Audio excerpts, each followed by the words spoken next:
샬롬, 한 주도 평안하셨나요? 언제나 여러분의 삶에 주님이 주시는 은혜와 기쁨이 늘 가득하기를 소망합니다.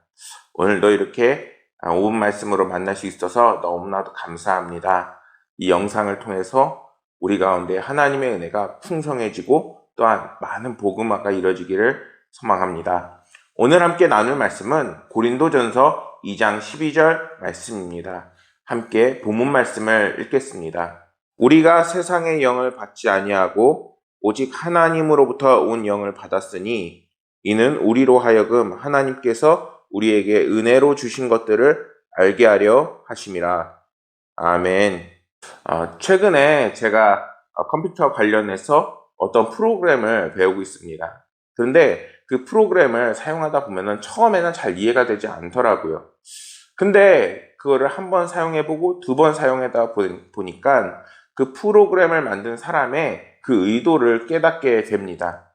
참 신기하더라고요. 그런데 우리의 삶에서도 우리의 삶을 만드신 하나님의 그 뜻을 점점 깨달아질 때가 있습니다. 그게 어느 때냐? 바로 성령님이 우리와 함께 하실 때입니다.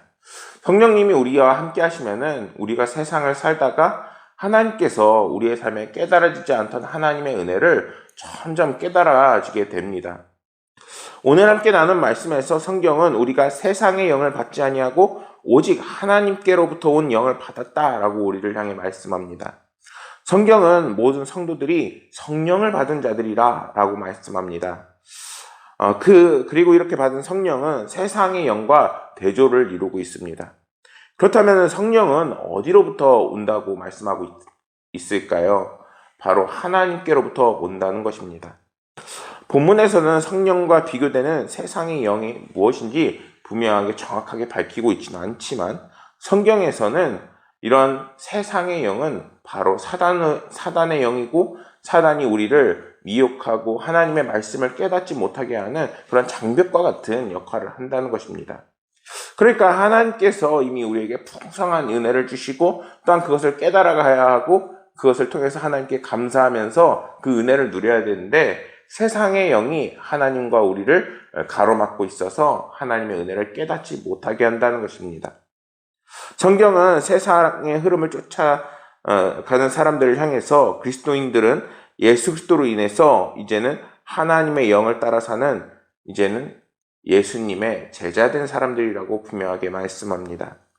그리고 이러한 하나님의 영을 말씀하는 메시지는 지금 성도가 하나님의 영을 따라 은혜의 상태에 있는지를 분명하게 점검해 볼 수 있다는 것이죠. 그리고 최종적으로는 하나님의 영이 우리와 함께 할 때 우리가 구원을 얻고 또한 하나님의 은혜를 누릴 수 있게 되는 것입니다.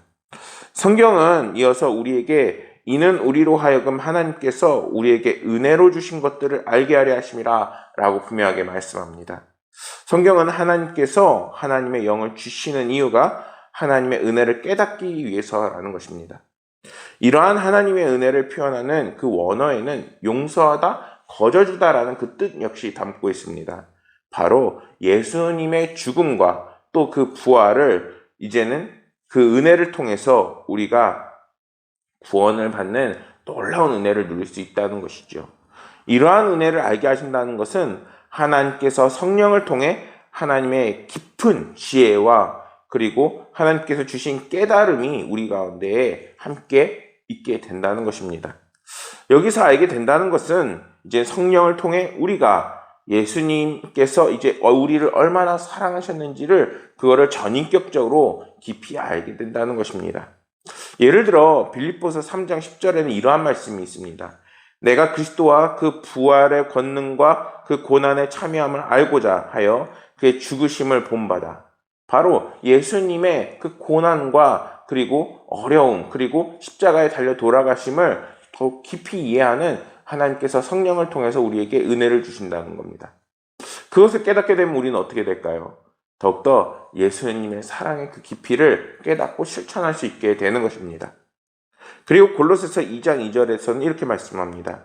이는 그들로 마음의 위안을 받고 사랑 안에서 연합하여 확실한 이해의 모든 풍성함과 하나님의 비밀인 그리스도를 깨닫게 하려 함이니 점점 예수님을 깨달을 뿐만 아니라 하나님이 주신 은혜와 평강과 다양한 은혜들을 더욱더 깨달아지게 되는 것입니다.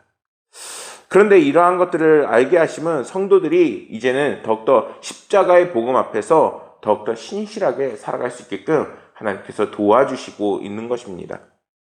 성장하는 사람이라는 그 글이 있는데 이 글의 내용을 보면은 행복한 길을 걸어가는 사람은 성장하는 사람이라는 것입니다. 왜냐하면은 성장은 단순히 능력치만 늘어나는 것이 아니라 자신의 존재에 대한 그러한 삶에서의 성장을 통해서 신선함을 느끼게 한다는 것이죠. 중요한 것은 자신이 이제는 자신의 학습 대상으로 바라볼 수 있는 그 관점을 가져야 되는데 그 이유는 정작 자신이 성장해야 할 부분이 어떤 부분인지를 자신이 정확하게 알아야 하기 때문입니다. 그러한 점에서 나는 어떤 부분을 성장시켜야 하는가, 또 성장시키면 나는 어떤 방법과 실행 도구가 있는가라는 것을 알아야 한다고 이야기합니다. 그리스도인들은 진지하게 나는 성장한 그리스도인가라는 질문을 해볼 수 있어야 한다고 그래서는 이야기합니다. 왜냐하면은 우리 그리스도인들은 이제는 믿음이 성장하는 그러한 인생을 살아가고 있기 때문입니다. 사랑하는 여러분, 하나님께서는 성도들이 늘 그 자리에 또 그 상태에 머물러 있게 하지 않습니다. 어려움이 있는 사람에게는 하나님께서 그 어려움을 하나하나 풀어나가게 해주시고 또 경제적으로 힘든 사람들에게는 물질의 부요함도 역시 하나님께서 은혜를 더해 주시고 가장 중요한 것은 더욱더 예수 그리스도를 깨달아 나가 이제는 예수님을 통해서 우리의 삶에 정말 구원이 임하는 놀라운 은혜를 베푸시는 삶을 살아가게 하신다는 것입니다. 이제는 더욱더 성령을 찾고 또한 성령 충만함의 그 은혜를 누리시면서 이제 예수 그리스도께서 우리가 얼마나 사랑하셨는지 또 하나님께서 얼마나 큰 은혜를 베풀어 나가셨는지를 깨닫고 그것을 또 누리고 또 그것을 실천함으로 더 많은 하나님의 은혜와 함께 하시는 저와 여러분들이 되기를 간절히 소망하겠습니다. 감사합니다.